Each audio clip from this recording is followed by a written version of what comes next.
राष्ट्रवादीचे आमदार संग्राम जगताप यांनी राज ठाकरे यांच्यावरती पलटवार केलाय। अजित पवार हे पहाटे 6 वाजता घराबाहेर असतात आणि त्यामुळे त्यांच्या कष्टाने त्यांनी आमदार निवडून आणले, परंतु जो माणूस दुपारी 12 आणि 1 वाजता घराबाहेर पडतो तर तो माणूस निवडून आणू शकत नाही, आपली माणसं तो निवडून आणू शकत नाही, अशी टीका संग्राम जगताप यांनी केली। राज ठाकरे यांनी अजित पवारांच्या राष्ट्रवादी काँग्रेस पक्षाचे विधानसभेत निवडून आलेल्या 42 आमदारांवरती आश्चर्य व्यक्त करत संशय व्यक्त केला आणि त्यांनी व्यक्त केलेल्या या संशयानंतर आता अजित पवारांच्या राष्ट्रवादीचे आमदार संग्राम जगताप यांनी राज ठाकरे यांच्यावरती हल्ला चढवलाय। अजितदादाचं कर्तृत्व हे वेळोवेळी आपण सगळ्यांनी पाहिलेले, उभ्या महाराष्ट्राने पाहिलेलं आहे।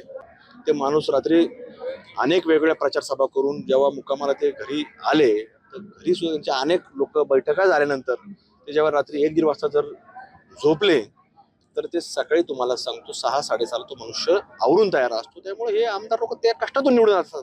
दुपारी 12 आणि 1 ला जर आपण घराच्या बाहेर निघत असलो किंवा कोणाला भेटत असलो तर त्यातून माणसं निवडून येऊ शकत नाही। त्याच्यामुळे अजितदादा हा कर्तृत्ववान माणूस आहे हे महाराष्ट्राने पाहिले आणि त्यांनी स्वतः ते सिद्ध केलेलं आहे। लोकशाही मराठी ऐका, पहा, जागरूक रहा।